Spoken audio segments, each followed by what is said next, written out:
Hey everyone, today we're going to do a DNA200 in a 1590G enclosure. I won't do the enclosure prep in this video. You can look at my previous videos. The one for the DNA75 is very similar with the prep involved. I also have a video dedicated to case prep, so we're going to save some time or length of this vid. I prepped my enclosure already. I went with a white textured powder coat. So that's all done. I even bothered to, something new, which I never did before, I powder coated the screws. So those are going to match once it's all assembled. And I went screws instead of magnets because first, nothing will give you a better seal than the screws. With the magnets there's always a little bit of play, but the screws really lock the lid in nicely. And a lot of times the screws aren't an option.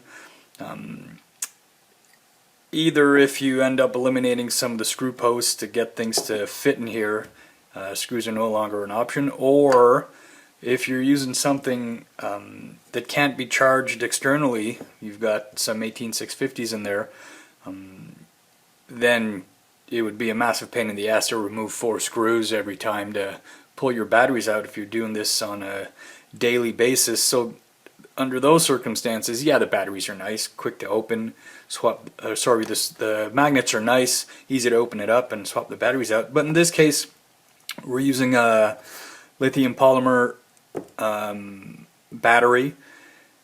They don't last forever, but realistically you'll need to open this case maybe once a year to swap the battery out, and at that point 4 screws isn't as much of a big deal. And thanks to the USB charger on the DNA boards, we don't need to open this up to recharge our batteries.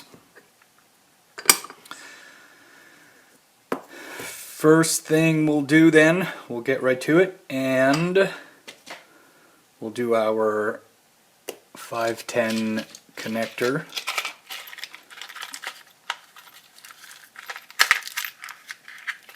I'll do the negative on the 510 first.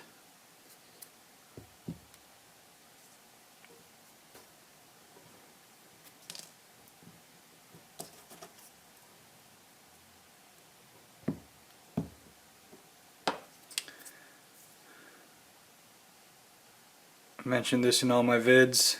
Tin everything. This is some flux. I'm applying some to where we're going to be tinning. I'm going to cut a length of wire here, longer than I need for now. We'll trim it later.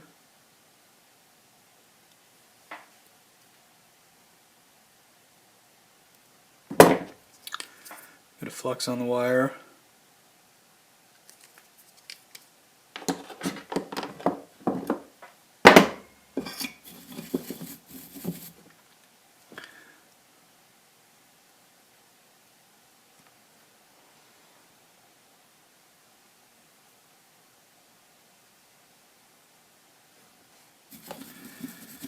Tin that.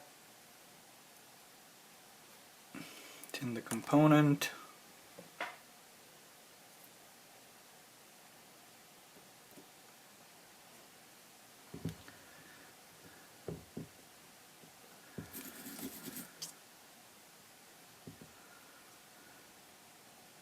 Come at it this way.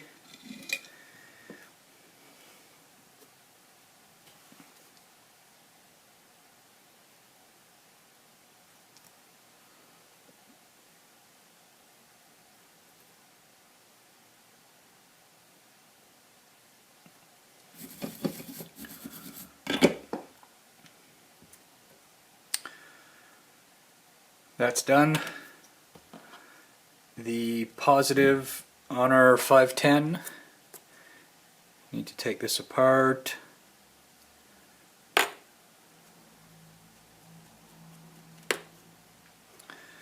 There's a tiny little seal, little ring. Should take that off so it doesn't melt as you solder. Get myself length of wire. And I'm going a bit long. Once we've got these things soldered, we'll mock it up and we'll measure for our exact lengths.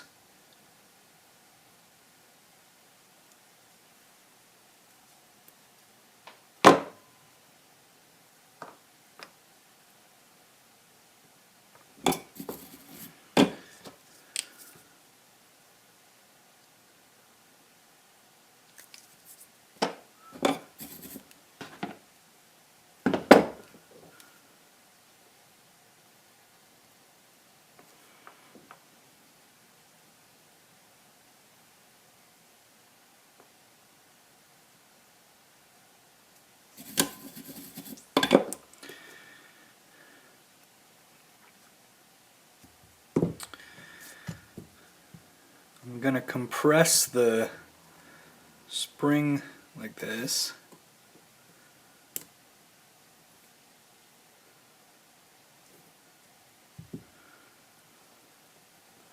Easier to work with.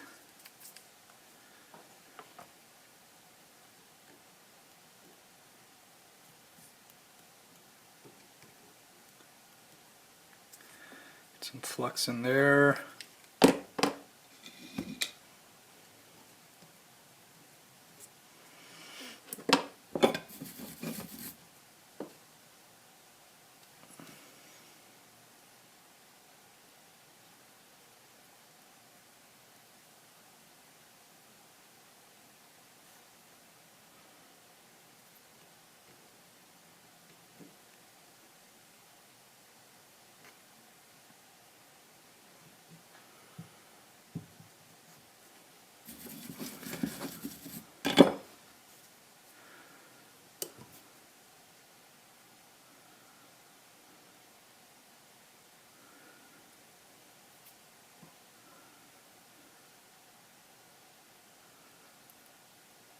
Let that cool down, then I'll reassemble it.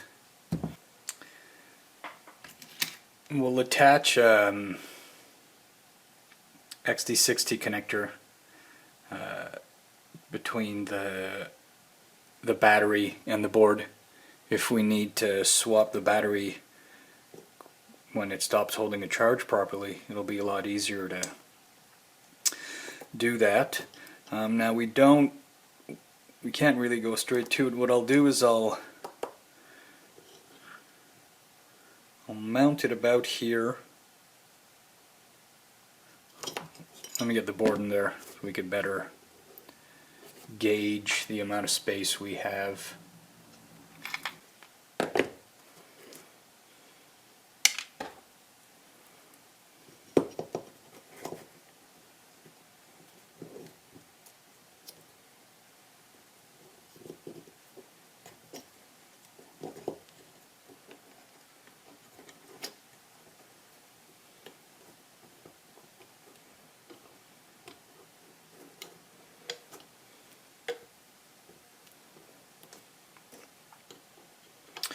So there isn't enough room in the middle there for, or between the battery and the board for the XT60 connector.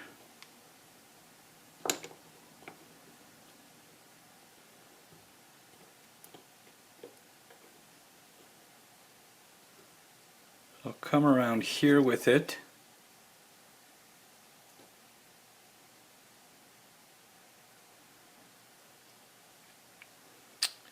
So I'll trim my wires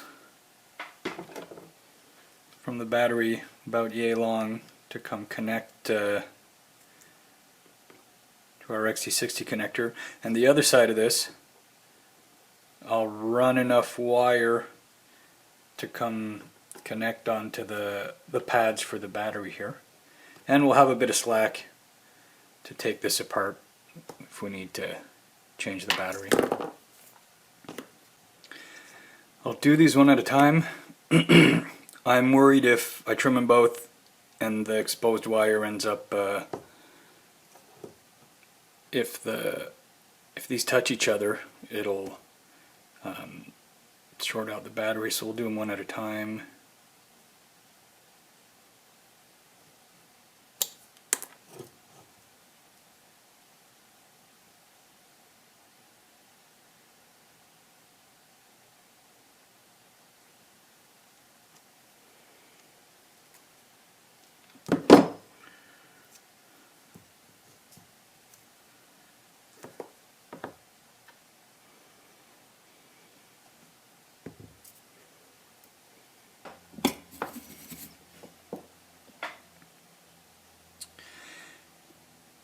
You need to apply quite a bit of heat for that massive brass terminal for the solder to stick to it.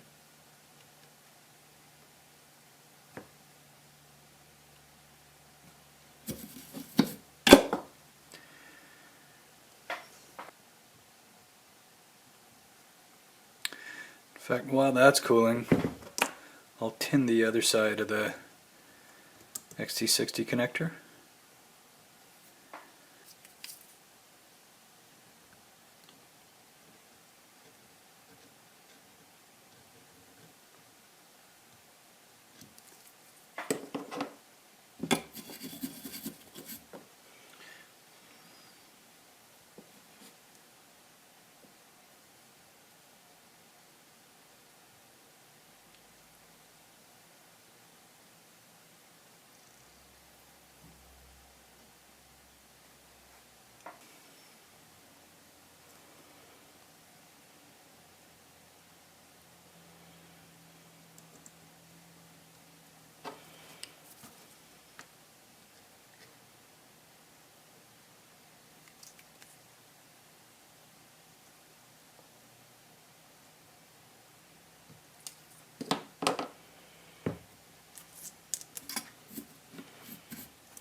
I don't know if this matters, but I usually see the male side of this connector attached to the battery, so that's what I'm doing here.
Let's wire the other side of this.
Another thing you're not seeing off camera there, I'm loading solder onto the iron,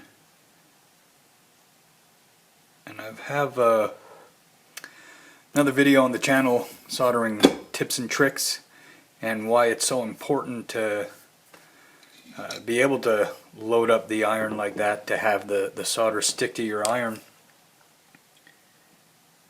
It frees up one of your hands.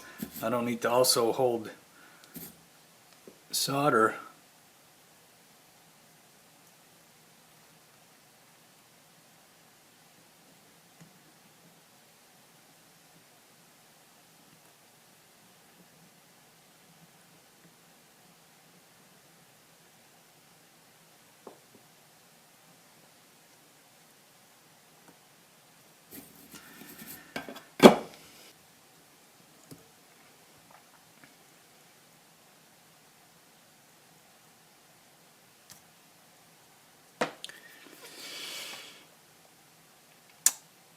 Next thing,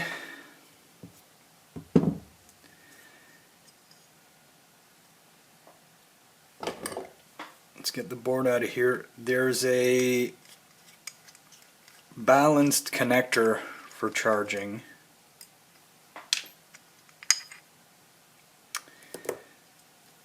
It comes with the board.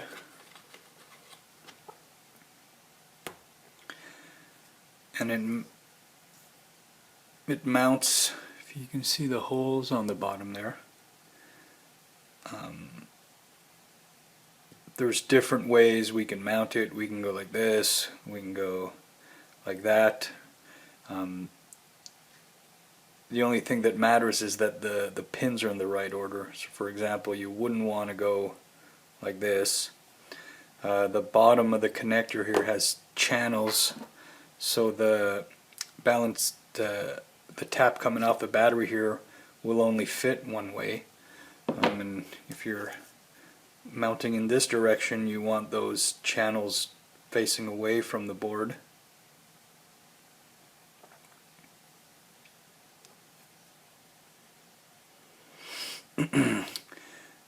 Now those stick out quite a bit. I'm going to trim those.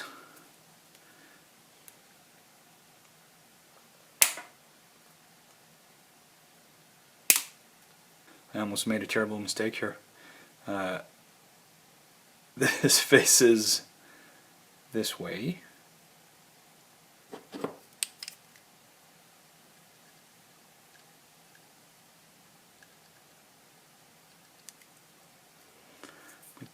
Channel's facing down. I'm going the opposite direction of the USB.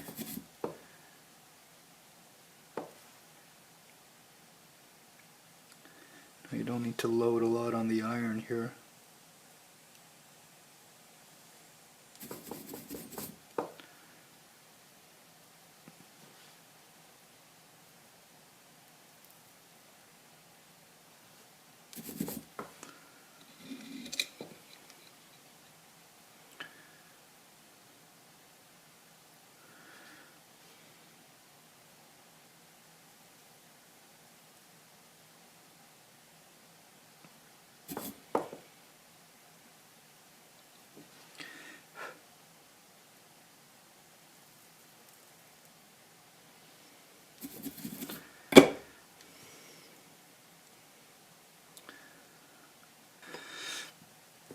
one thing I am concerned about,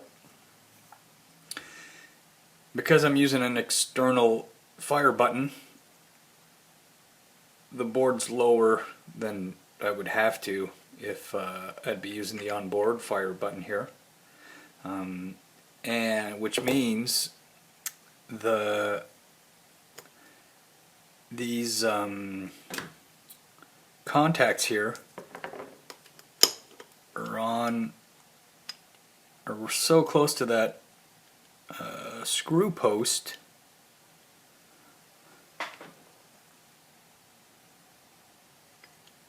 I'm worried that those might short.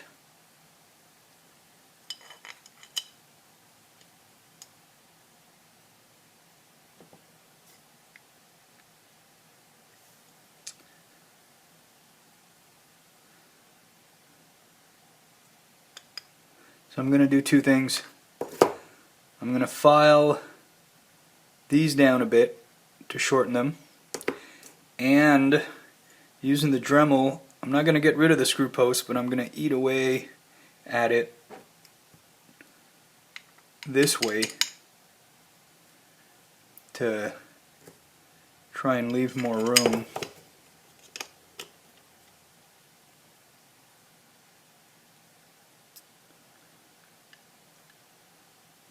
I'll do that off camera and we'll be right back.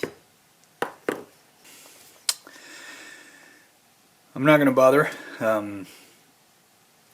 grinding away at that screw post because I got it after sanding the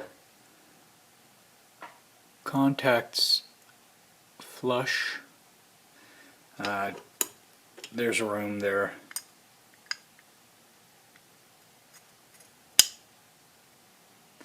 It's hard to see, but there's room. I might put a flat piece of tape over top of this before doing the final assembly, so that'll be fine.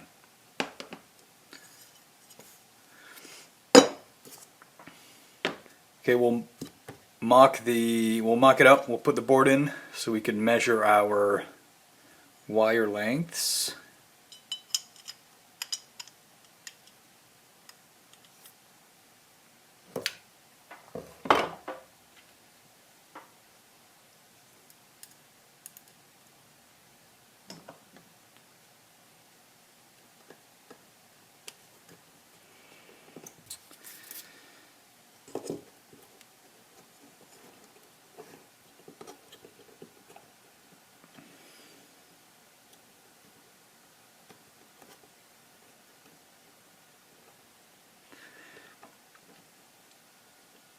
So about here,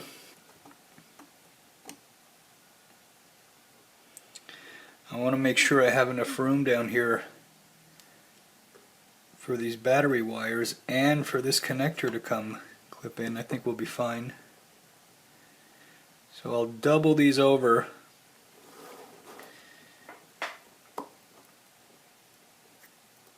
And the positive pad is right there.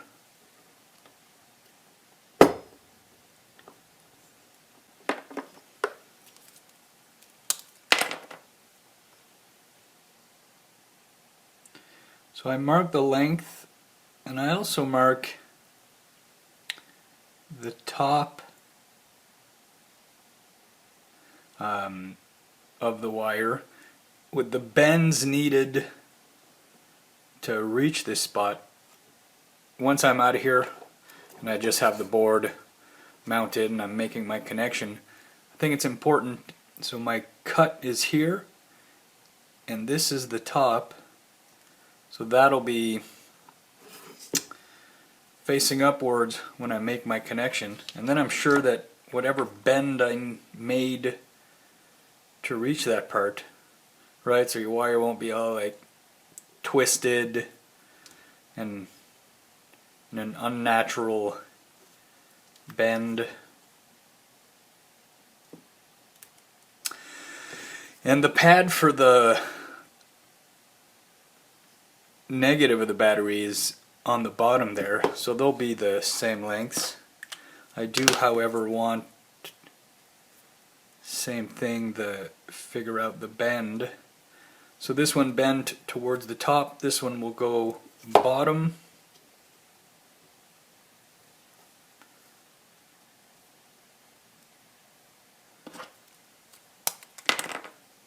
It's harder to see because we got a black marker, black wire. But I'm marking my top.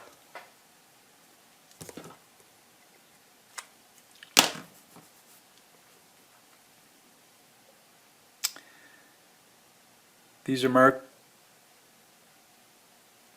Put those aside.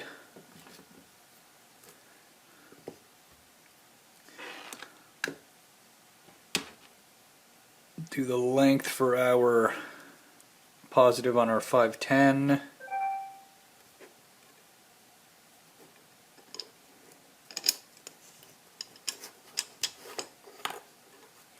fact, let's get all of this ready.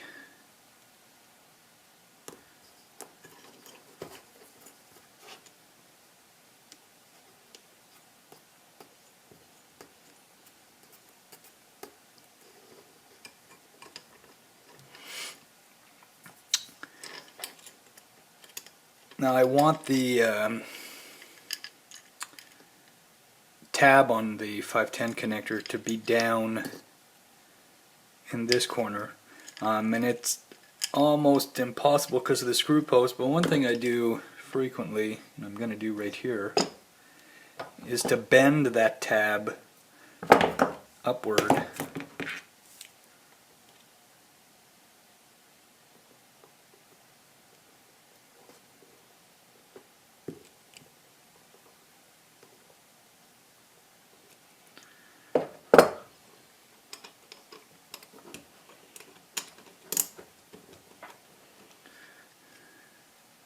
See that?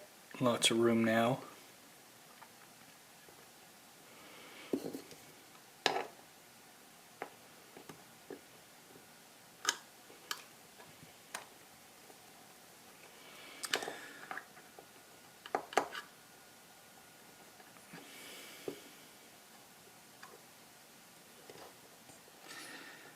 So I want some slack here, but at the same time I don't want to send my slack in this area because the external fire button's there.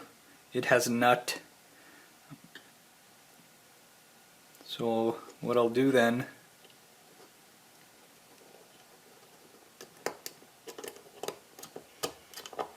it's going to mount like this.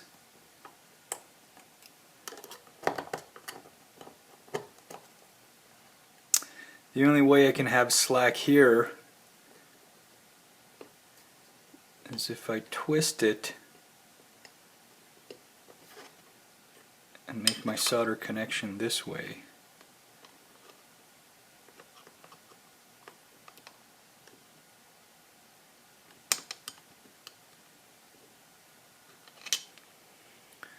I left a little bit of space there.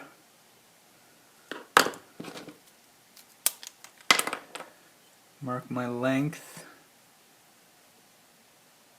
and my top.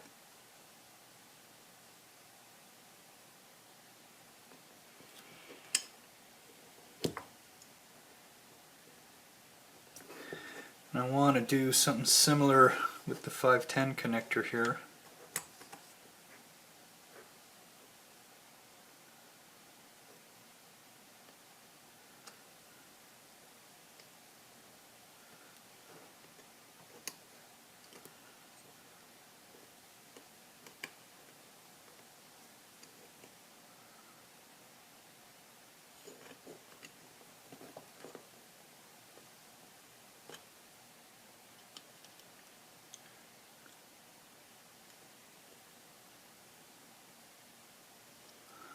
Length, top.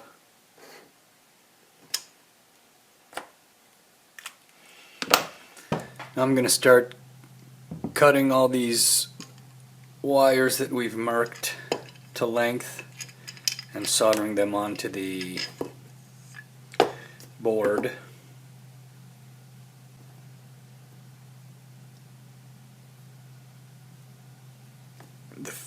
first wires I'll solder on here actually, which we haven't talked about much, the external fire button.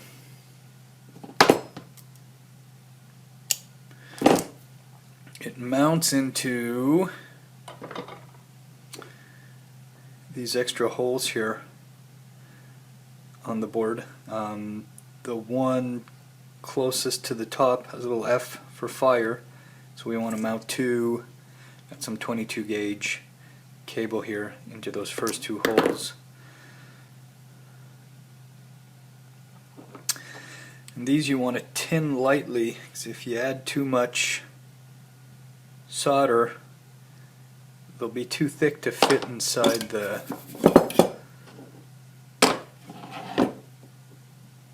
through hole.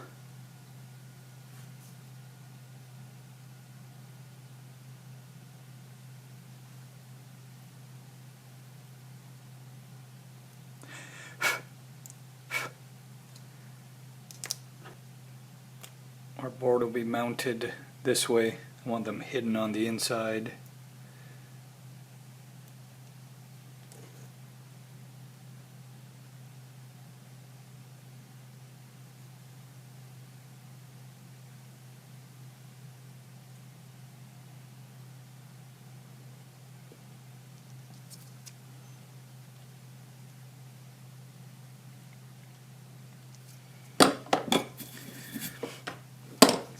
I'm going to load up very little.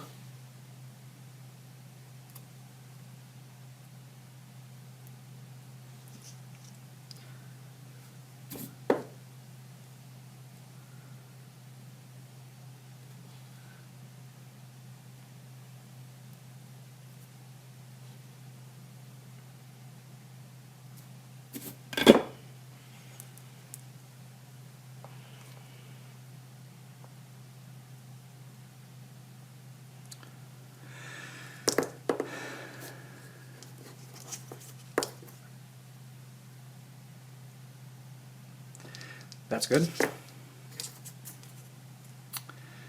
Let's do our battery.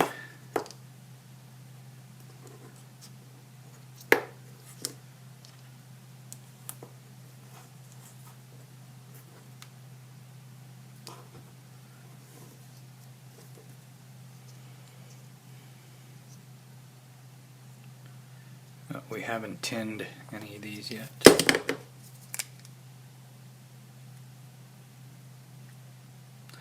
And there is some solder on here, but I'm going to add a little extra blob to make this easier.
This one's coming this way.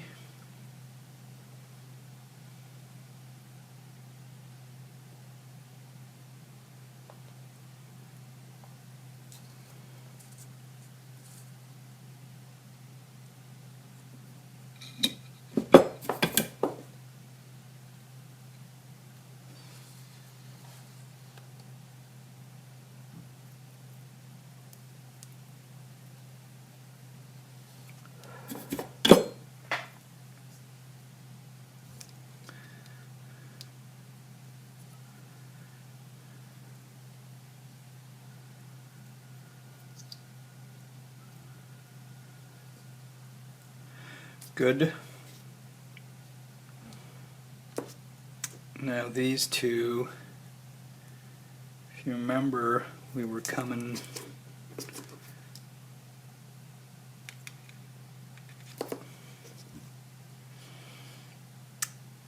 down and over. So there's my top. Let me get this tinned.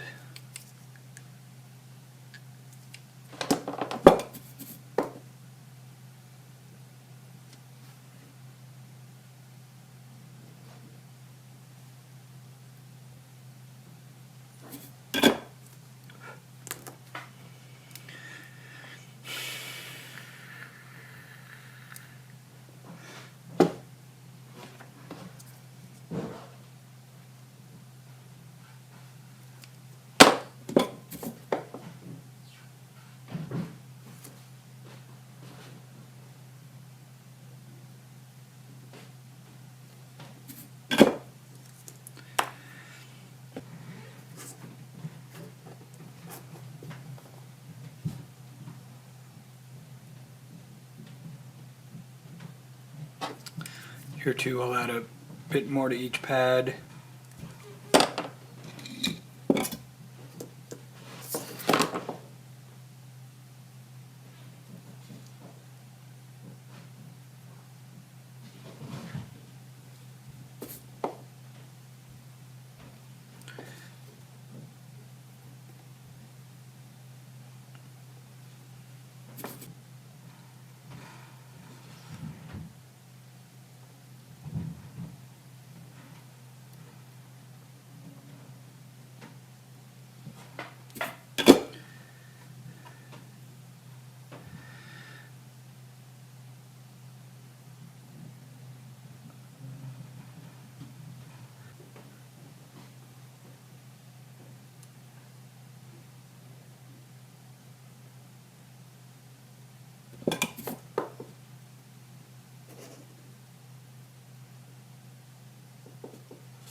We'll get the screen in there.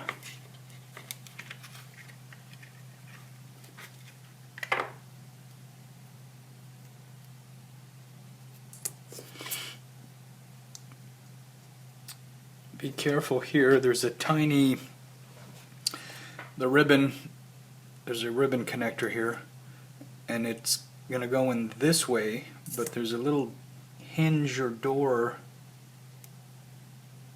that needs to pop open. Screen facing down.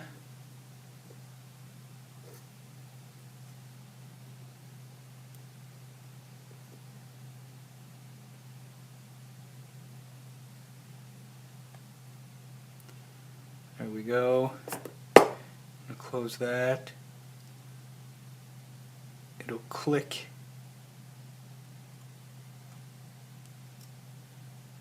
as it closes.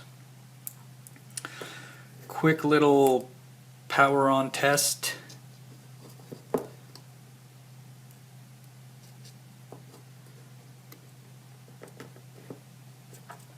Hit the fire button. Boots up. So we'll disconnect that and assemble it.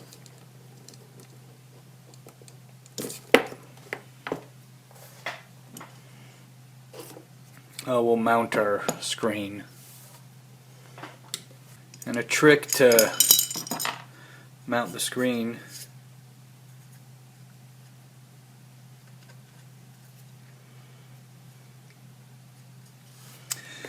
get the board in there.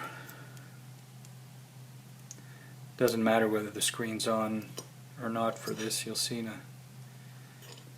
Just line the board up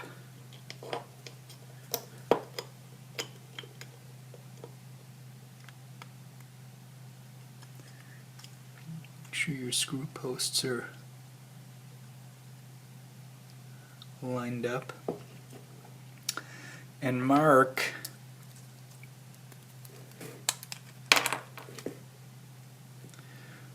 on the board here where the opening for the screen is. So it starts about there, here to here. So I know that with the lid on, the screen opening is centered in the middle, and I know that the board is mounted centered with the enclosure. So we get our tape going there. We want to mount the board centered, sorry, the screen centered this way and centered between the two marks we just made there.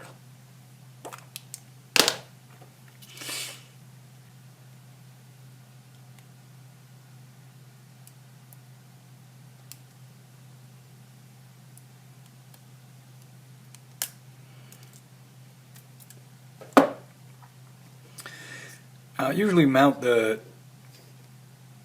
double-sided tape pad here onto the board or the screen first, but the last one I did, I was on top of this high component here. So this time I'll mount it on the board first, making sure I'm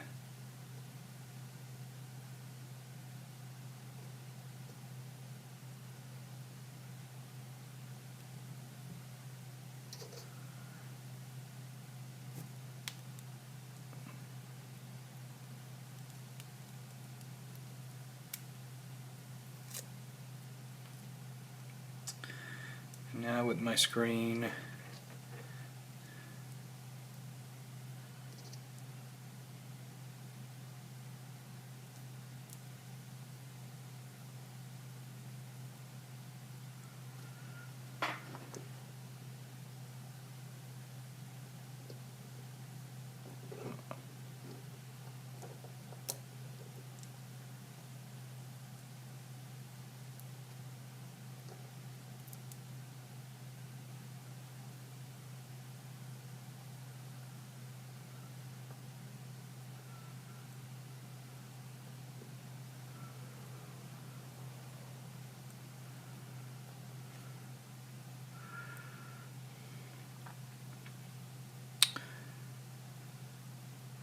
That's about right. Add some pressure, but don't squish the screen. There's crystals in there and you'll ruin it.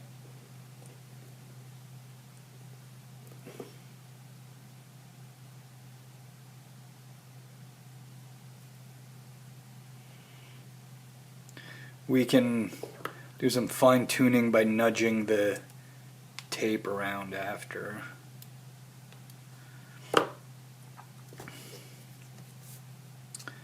Okay, let's get this thing put together.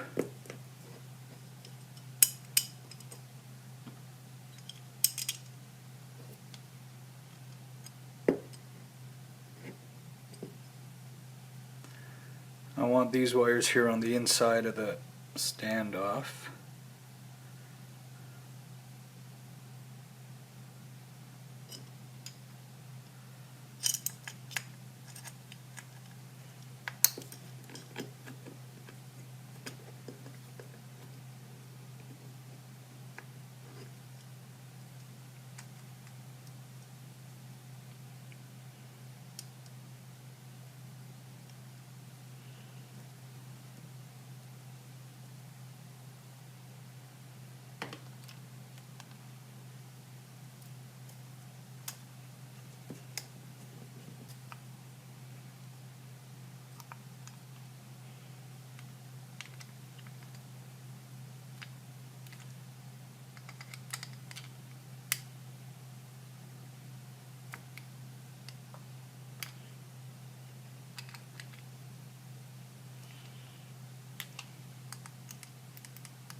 Feed these through the hole for the external fire button. We'll do that after. Let's get our nut for our 510.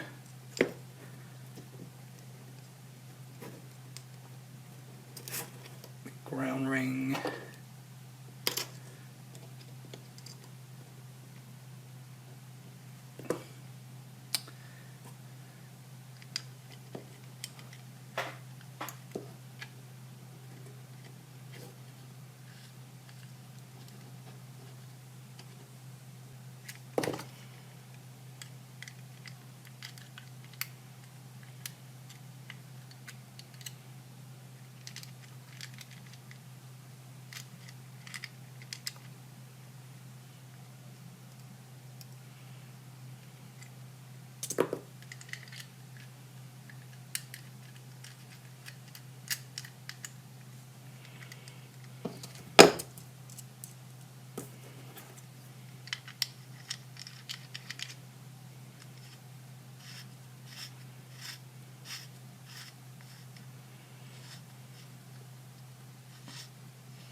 Wires dressed nice.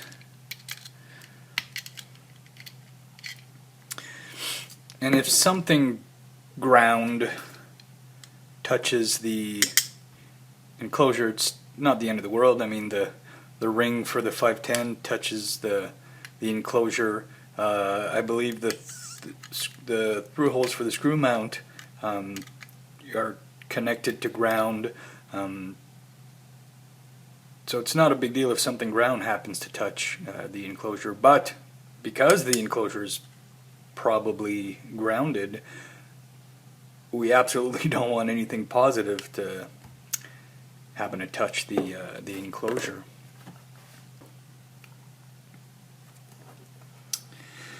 The fire button, give myself a bit of slack.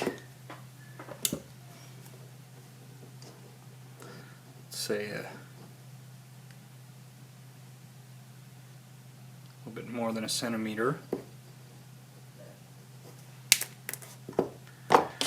We're gonna strip and tin those because the little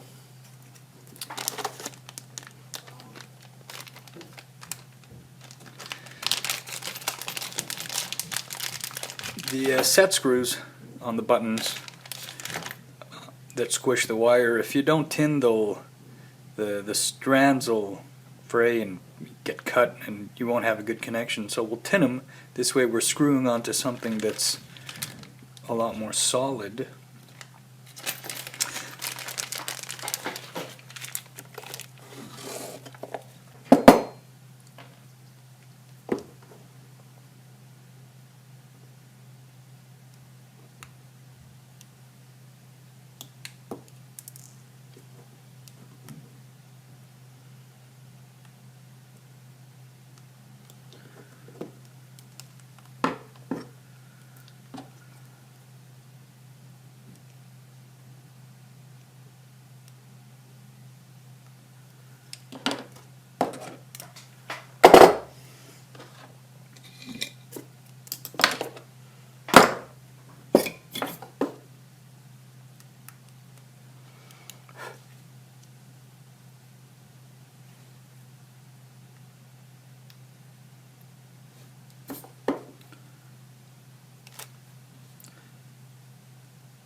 And have a few of these.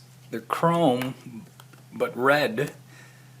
So I'm going to install this button, and I mentioned I powder coated the screws white. I'm toying with the idea of powder coating some red. I've got a dark red like this, maybe have red accents with the screws and the red button.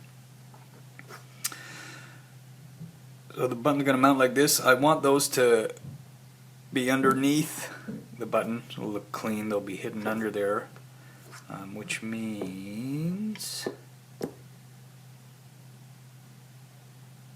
yeah, they're going to mount in like this.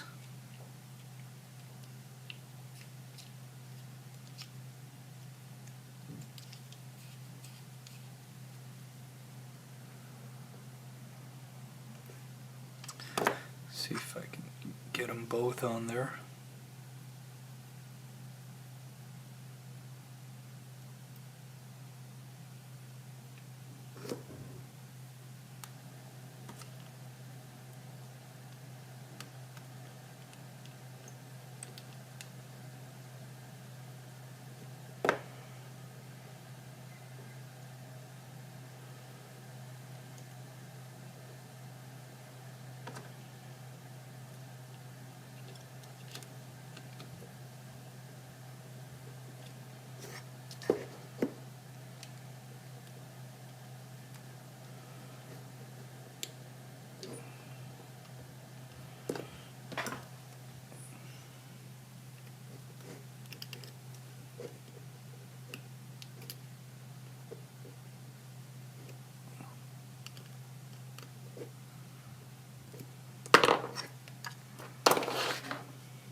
That's good.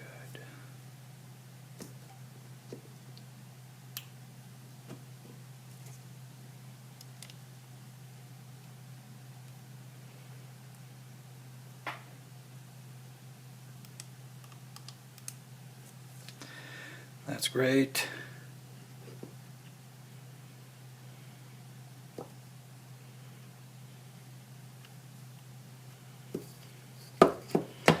This will tuck in here.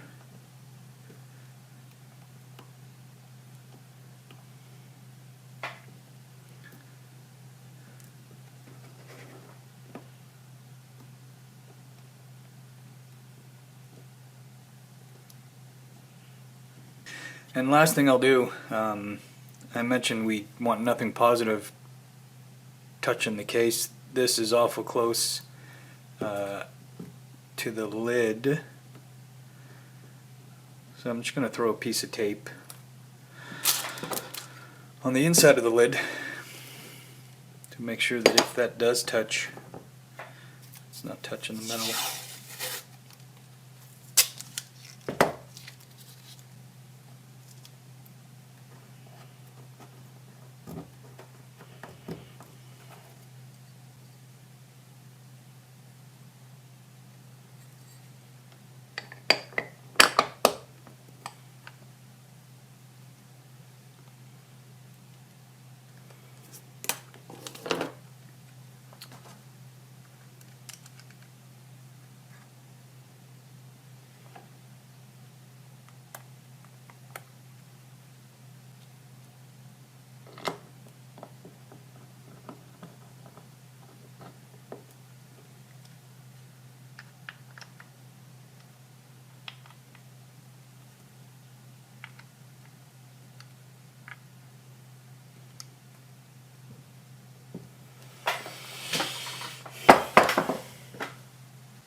So we're back, guys. I gave it a little wipe down. I charged it. Took it off temp control mode.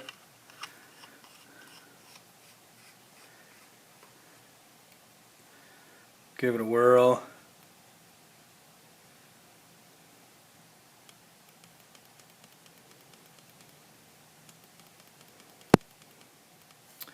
$30 watts.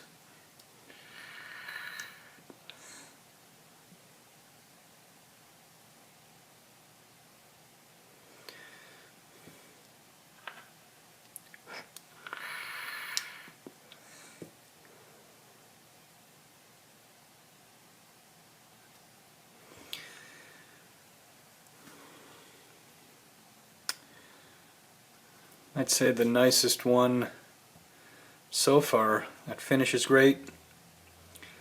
The red button's kind of snazzy. So a DNA200 in a 1590G.